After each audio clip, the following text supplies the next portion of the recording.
Good morning, welcome to another episode of Breakfast Analysis. It's been a minute. That's my bad. It's been a long time since we had our last video. 2 months since last time we uploaded to the channel. So it's been a while. I apologize. It makes it especially awkward that the last time I made a video, I promised that we would have weekly videos coming soon. I committed to a weekly schedule and immediately failed quite dramatically. So that's on me. I've just been lazy, really. There's been busy stuff too, coming up all over the place. So lots of reasons it's been tough for me to be able to get out as many videos.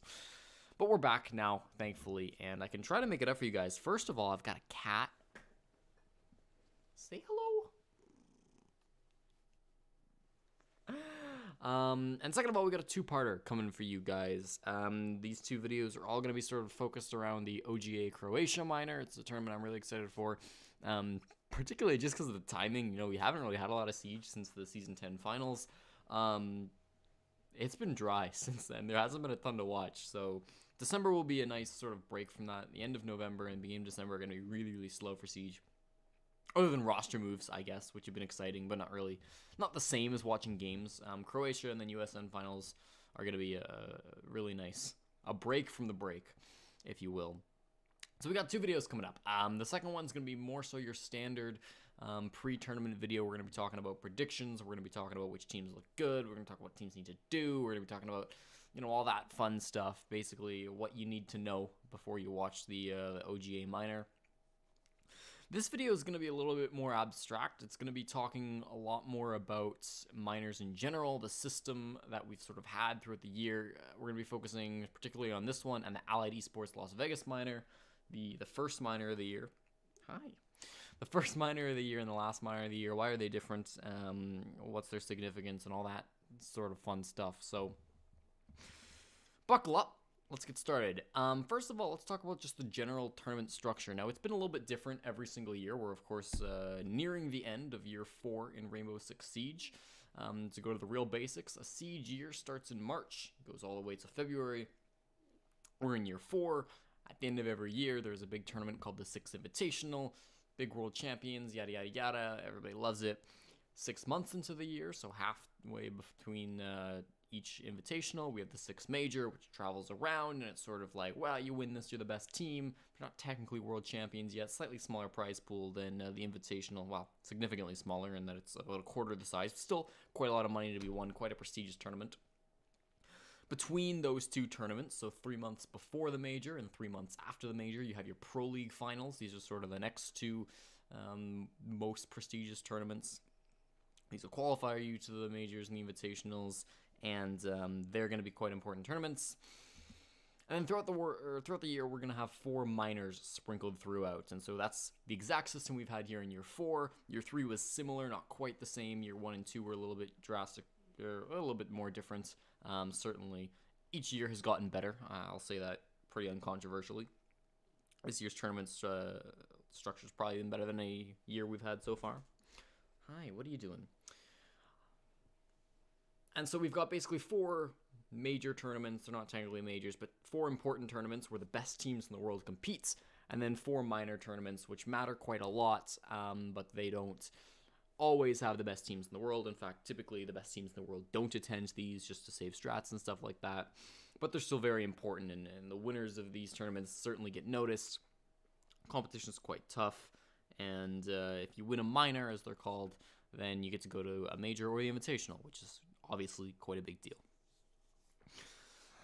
So right now in the Siege year, of course, we're nearing the end. We've had 3 of the major tournaments so far. We've also had 3 of the minors so far. If for majors, we had the actual major, the Raleigh major, coming up just over 3 months ago.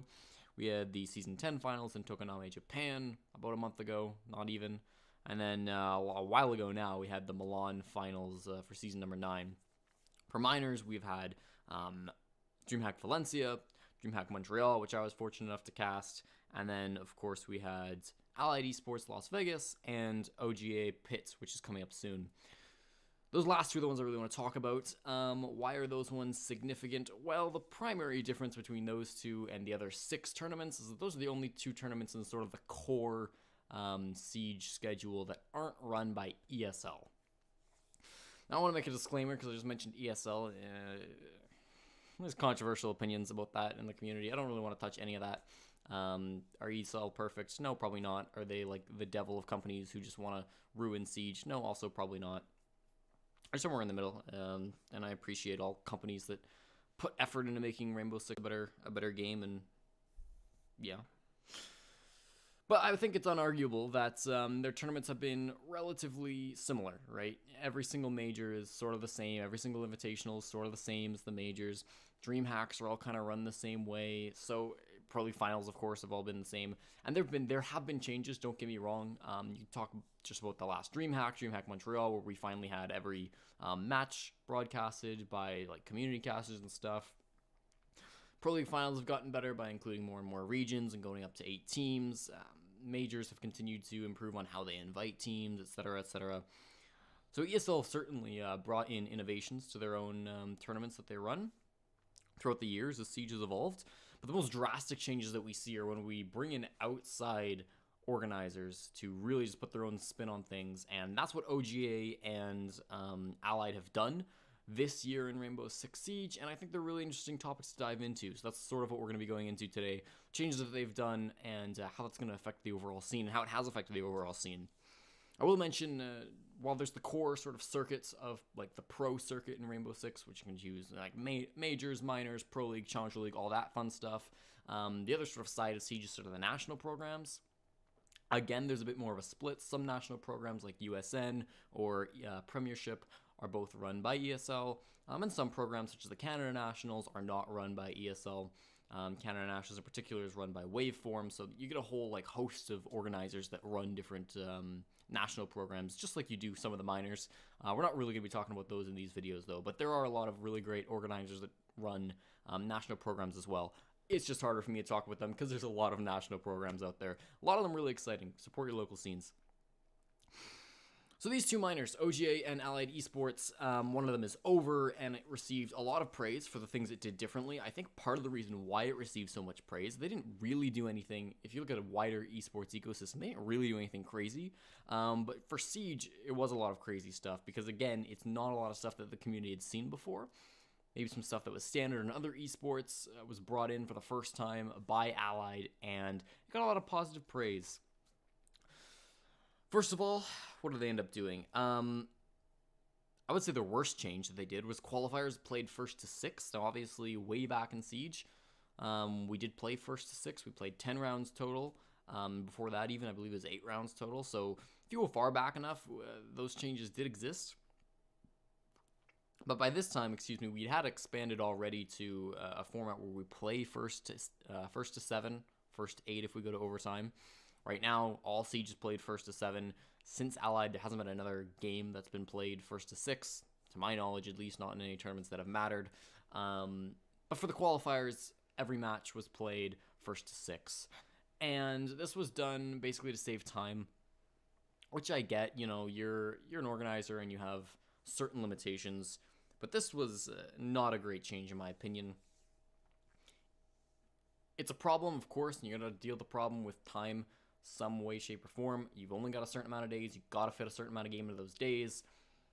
I just don't think that's a way you should be solving it, right? When you cut down on rounds, you're fundamentally changing the game based on site rotations. Things change up just based on, like, mindsets and, you know, stamina for teams all become different in terms of their factors, their effectiveness, what matters.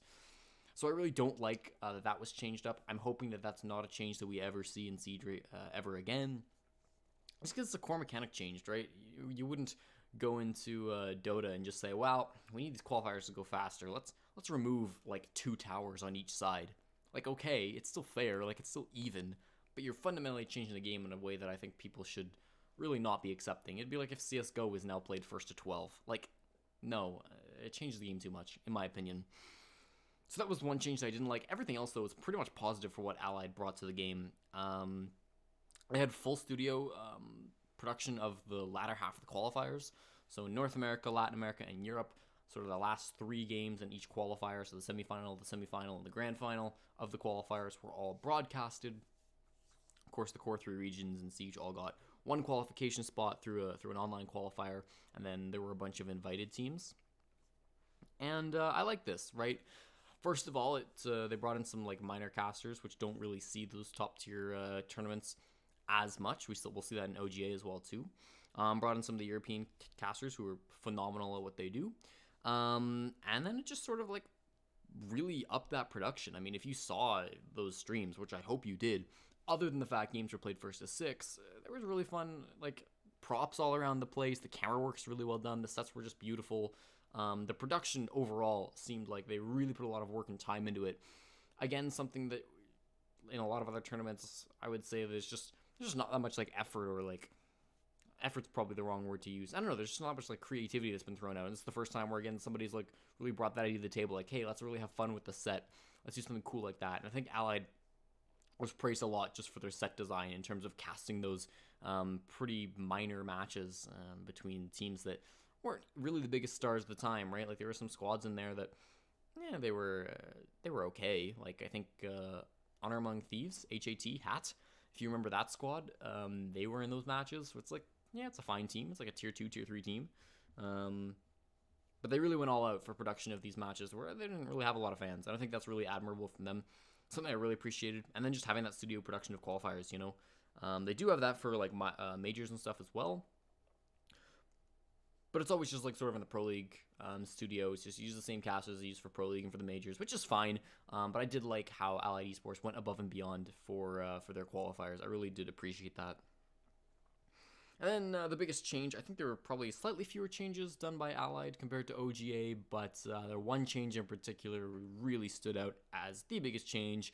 If you watch the tournament, you already know what I'm talking about. It's the Swiss format that was brought to Las Vegas, and I think a huge success. Again, this has been a format that's been tried time and time again in esports.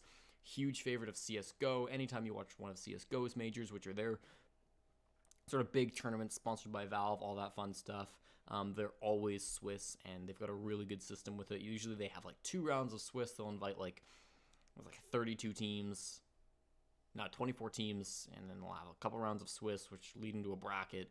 I mean, it's really a big event, and I love Swiss. Swiss gives teams multiple opportunities to fail, right? You can lose up to 2 times and still succeed. A great example of that in Las Vegas in the Allied Minor was, are you okay? Team 1, who of course lost their first 2 matches, were on the brink of defeat, and then came back, won 3 in a row, and they managed to make it to the bracket stage anyways, where they got first rounded. But hey, it's still a pretty nice story from them. And you saw teams just dominate you didn't expect to, right? Secret obviously winning the Allied Minor. Spoilers for an event that was like 9 months ago now. Yeah, Team Secret won that one, and very much like an underdog team going into it.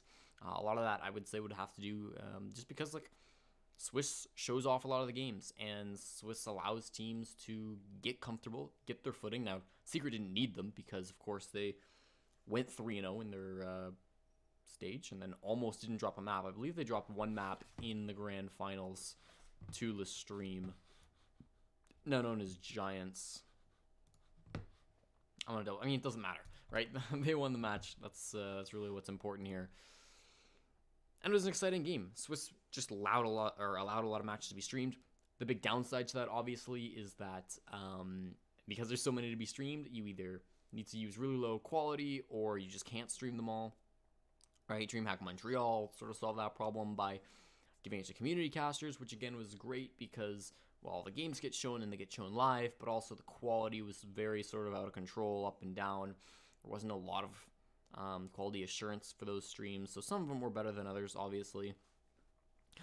Instead, what Allied decided to do was they just streamed, or they recorded every game. They had a spectator for every single match that was played, which was a lot of matches at one time, but they just didn't have casters for every single game, right? And that's a fair enough trade-off. I believe most of their matches weren't streamed live, but all of them were uploaded to YouTube, as far as I'm aware. I think it's a good compromise, right? I mean, it allows teams to go back and do VOD reviews. Nobody is at any disadvantage just because they were put on the mainstream. However, as a fan, it's obviously not quite as exciting. You're basically just watching some caster's Twitter feed as they sit behind a team and live tweet the score of the match. That typically was how things were going at Allied. So less than ideal. If you can stream those games live, certainly that's a better option.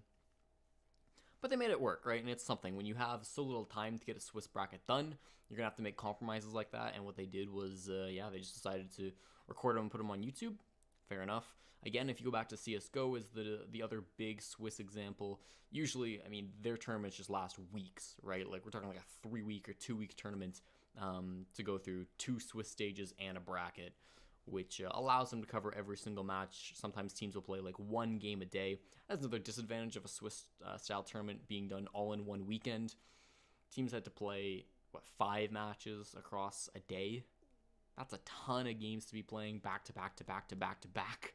Again, when you have CSGO Swiss tournaments, it's literally like 1 match in a day. You rest, your opponent will be tomorrow, or even maybe in 2 days or something like that, depending on how you did and what the schedule looks like. I think sometimes they have teams play like 2 games in a day. Could be off about that one, but either way, it's never 5, nothing crazy like that. So teams have a lot of time to prepare. Certainly, this would have gotten very exhausting, especially for the teams who went 2-2 and then had to play all 5 matches in that Swiss bracket. So ups and downs to the Swiss. I think overall, I would love to see it come back, maybe in like a major format, maybe in a sort of tournament where you can extend it longer than a weekend. Swiss in a weekend has a lot of problems, but I'm happy that Allied tested it out, and I'm glad that we've now had a taste of that in Siege, so the fans are hungry for more. If fans see like, oh, Swiss bracket, they're not gonna know this is a good thing. We want more of this. Let's applaud whatever tournament comes next with Swiss, which I hope there are more. Those sort of wrap up all the changes that we saw from Allied earlier on into the year. Now we can go take a look at OGA, which of course is happening later this week, assuming I get this video out on time, which I should. They're also making a few changes. First of all, they're following in Allied's footsteps in that they're getting a studio together, or they did. They got a studio together and they casted all of the qualifiers. Now, points taken away compared to Allied because their setup's not quite as extravagant, not quite as nice. Didn't really go out or all out and beyond as Allied did. Neutral points, just given the fact they used almost the exact same casters. I think a few more were used by OGA, but the upside is they casted way more games, right? Where Allied took 3 regions and they casted semis and finals on each region, makes 3-6-9 matches. Allied casted like a full 16-team bracket in all 3 regions, which is like a lot of games. I don't know exactly what it is, but I think it's 14 times 3, like 42. My math is good, I think so. Around 42 games. It's a lot of games, and all best of 3s, of course. They didn't have to cap it at 6 or first to 6 wins, which was also a plus side for OGA. So I really like all of those changes that were made. They had a lot more time to run their qualifiers, or at least the parts that were streamed, right? There was a whole like month or even longer than a month. I don't know exactly, but there's a long stretch of time where it's just like you go on Twitter, it's like OGA matches, OGA matches, OGA matches, and it really felt like almost a season was taking place with all of your favorite teams, plus a few, sprinkled of tier 2 that you don't usually get to see.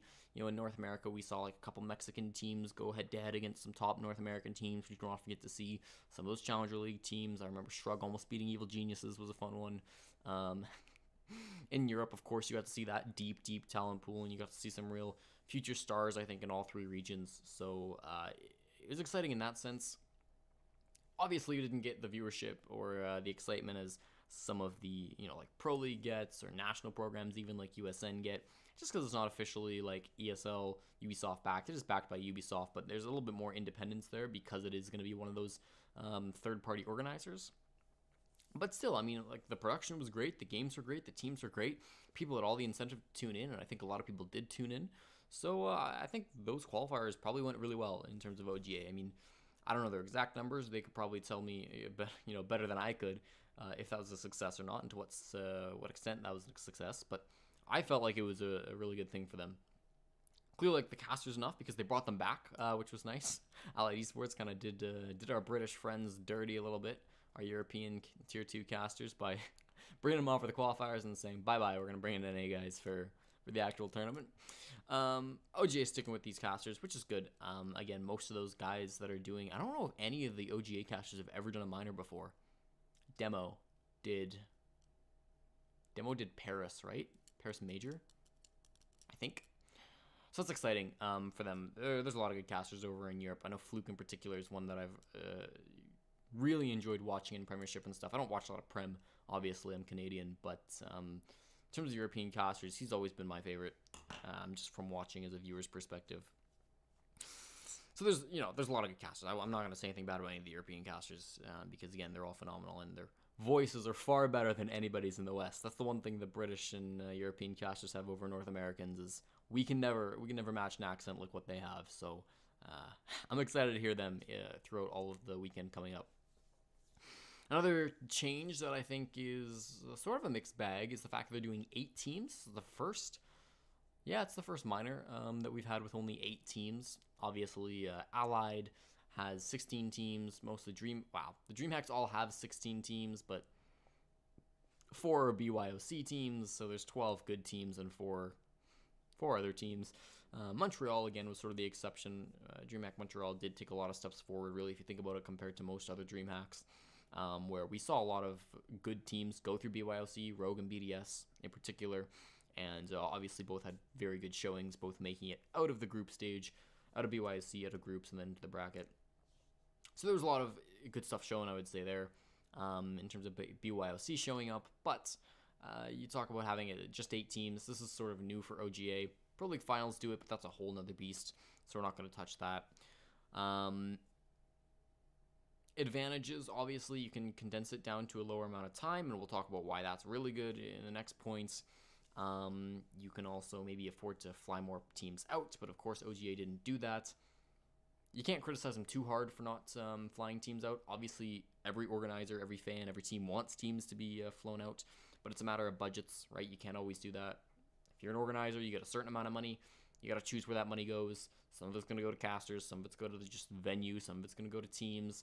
Some of it's going to prize pool. Obviously, it's paying your staff. There's a ton of expenses. And budgeting that's going to be very difficult. Sometimes there's just not room for you to pay for every team to fly out, especially when they're coming from all over the world. So I can relate. I can empathize with that. I'm not going to criticize them too hard for not inviting all teams. But if you're thinking, oh, they're only going to have 8 teams, maybe that's something they could have improved on. Made qualifiers a little bit longer, a little bit more exciting. I don't know. It's an interesting change. It shouldn't have a huge impact, right? Because it was open qualifiers, every team who wanted to get in, if they wanted to go to LAN, they could have just done better in the online portion. I will say, as maybe a negative to those online qualifiers, they were somewhat unfair in that sort of each region was divided into halves, and they were seeded. I would say they were seeded pretty well, the qualifiers as well as the actual tournament. They were seeded so you don't have too much of a problem of like this team thinking, oh, my side was just too difficult and I couldn't make it. I would have made it in the other side of the bracket. And Europe even got like a second chance with an APAC team dropping out. Probably Fnatic, I don't know, but I'm assuming Fnatic dropping out and another spot being given to EU. So there was some sense there of teams maybe having another shot. But 8 teams I think is going to be a disappointment no matter what. It's going to draw in less viewers, right? My favorite team's not playing. I'm not going to watch. Maybe your favorite team was Evil Geniuses. EG didn't make it, right? It's Luminosity and Space Station. I gotta double check this. Yeah, okay. Evil Geniuses, they're not gonna be able to be there. A lot of European teams, obviously Forza missed out. However, they had a lot of opportunities, right? Penta, Vitality, they obviously had a lot of fans. Those teams probably would have made it if there were 16. But again, you can't hate them for not inviting everybody in. Because they did get one upside from not having 16 teams, and that they can run a lower bracket, a loser's bracket. And I'm so hyped about this. Loser's brackets are staples in a ton of esports. Fighting games are probably the big one that use lower brackets all the time. It's really hard to find a fighting game tournament that doesn't use double elimination brackets. Double elimination brackets are only a positive, right? I saw a Reddit thread where people were legitimately like angry about a double elimination bracket. That shows the Siege scene is so new to double elim that they somehow can get it in their head that this is a bad thing. No, double elimination is great.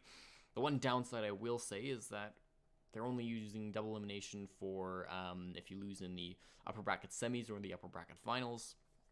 So there's only going to be 2 rounds of lower bracket when there's 3 rounds of upper bracket plus a grand finals.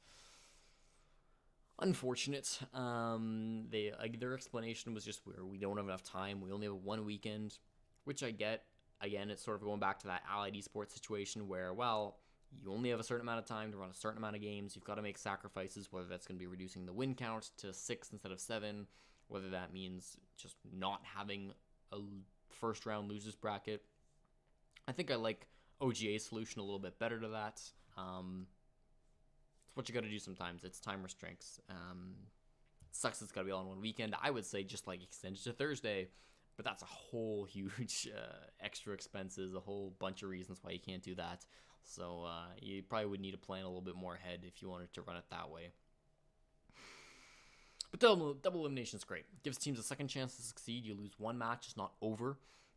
People will say, well, what if you go perfect all the way to the grand finals and then you just lose? It's unfair. You've only lost one. Well, there is a one map advantage given to the team entering into the grand finals from the winner's side. I think that's a fair trade-off to make. Obviously, you don't want to just make it a whole new set. Usually what fighting games will do is you go into the grand finals. Let's say it's a best of 3. Sometimes a best of 5, but let's just say it's a best of 3. If the upper bracket team wins it, it's over. 2 maps, you're done. If the lower bracket team wins it, then it's a bracket reset. And then you play another best of 3, and the winner of that final best of 3 becomes the ultimate winner.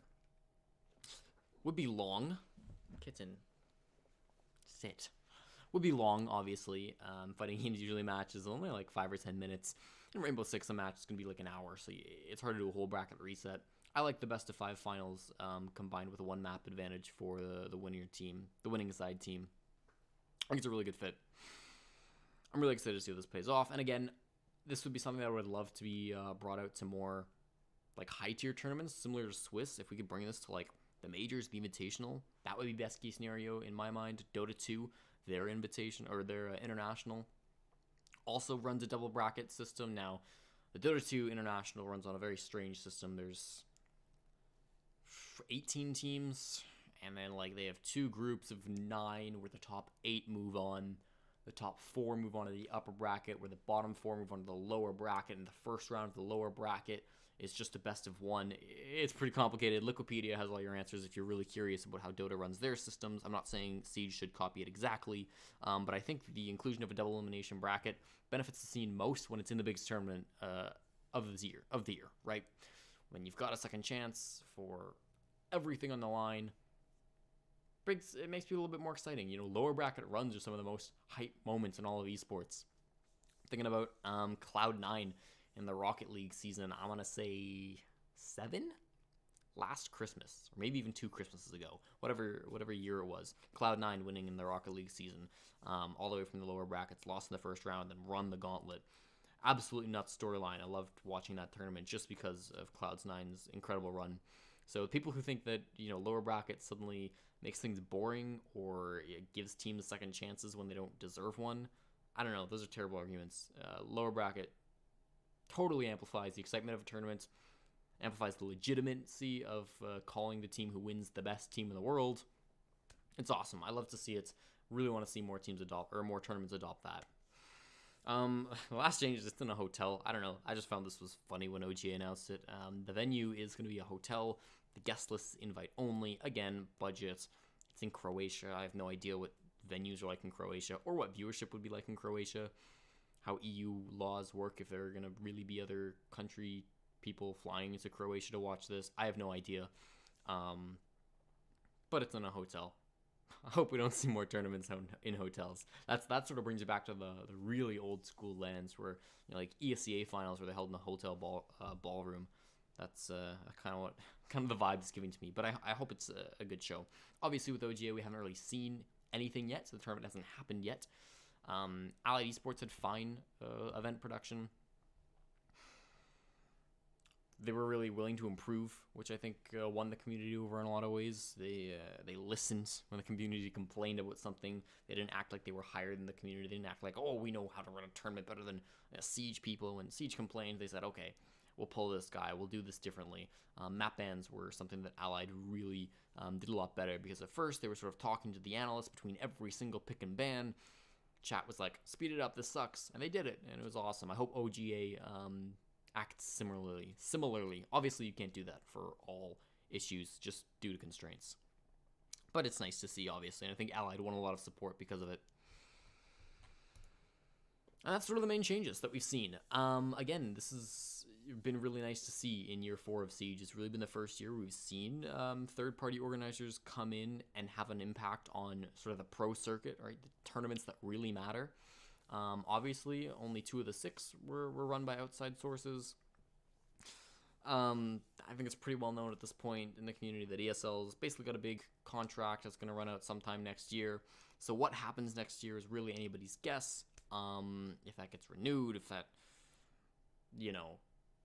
gets changed, if it just totally gets thrown out the window, I have no idea. Your guess is as good as mine. Unless you're ESL or Ubisoft, you probably don't have any extra information on how that's going. So I don't know. We're going to have to wait and find out. I'm going to assume that just because we've had some this year, we will at least see some third-party representation next year. I hope it, goes up. I hope we see more organizer diversity. Not saying that I hope ESL goes away, because I think that, again, they've contributed a lot to the scene. But again, I just hope that more ideas are brought to the scene, and I hope that whoever is organizing tournaments, they continue to improve. They look at the improvements we've seen and the choices that have been made by organizers in year 4, and they say, we liked these, we didn't like these, we're going to try this, right? Let's try Swiss, let's try double elimination, let's try holding in a hotel room. Even if I don't love all those, just pick some stuff out. I think that makes year 5 of Siege really exciting, just because we don't know who's going to be running things and how they're going to choose to run things. I hope the major system and the invitational gets reworked somehow. I hope the APAC finals get reworked somehow. I hope the minor system gets reworked somehow. Just as long as it's not the exact same thing. I want to see some change. I want to see some improvements. I want to see experimentation. And from the community side of things, if some organizer experiments something, let's say OGA shows up even next weekend, and they pull some garbage, and everybody's like, this sucks, boo, you're the worst OGA. Cut them some slack, right? They're trying new stuff. At least they're giving it a shot, right? They tried it once, it failed, right? If we see like an organizer run like 12 tournaments and they all just like hold them in hotel rooms, and we're all like, this sucks, then maybe it's a problem. Maybe you can flame the tournament organizers then. But let people try stuff, right? And understand people working with a budget, people working with time frames. There's going to be limitations to any tournament that gets run. So when you're criticizing people, just try to look out for that. I'm optimistic, certainly, about year 5 in Rainbow Six Siege. I'm excited to see where tournaments are, what their tournament schedule is going to look like. Probably going to look different from year 4, just because we sort of had a different tournament structure every single year. I wouldn't be surprised if it's not all revealed at the Invitational. Third Invitational, we sort of got the whole year planned out ahead of us. It was exciting to see. We got to sort of plan our whole year in front of us, and it was great. I don't think we'll get that coming up at this coming Invitational. People might be disappointed, but it's probably just going to be the way it works. Hopefully we get a lot, though. I'm really excited, looking forward to the Invitational, because we're going to get a whole bunch more information, and the future looks bright. So is what I kind of want to end on for this video. So what was the point of this video? I don't know if there really was one. We sort of took a look at the 2 main organizers that have come in to the pro circuits this year in Rainbow Six Siege, OGA and Allied, how they've changed the game. Some of those changes have been good, some of them have been bad. Hopefully in the future we see some of these changes incorporated. We see more organizers continue to try to improve on stuff and change things up a little bit, mix stuff up, try stuff, whatever it may be. And again, learn from tournaments that have happened in the past as well. I've been rambling for far too long at this point. What are we at? 30 minutes? That's a pretty standard video for me, I suppose. Thank you guys for watching so much. If you did enjoy this, my Twitter's down below. You're also watching this on YouTube. You can go subscribe there if you want to see part 2. Again, that's going to be more of your standard sort of intro video to the OGA minor. Obviously not an event that I'm working in any capacity, but I'm still excited about it. I'm still going to be watching it. I still have interest in the storylines. Then I'm going to start explaining those storylines to you guys as we get into things. So feel free to follow along. Until then, I'm going to see you next time. Have a good night. Bye-bye.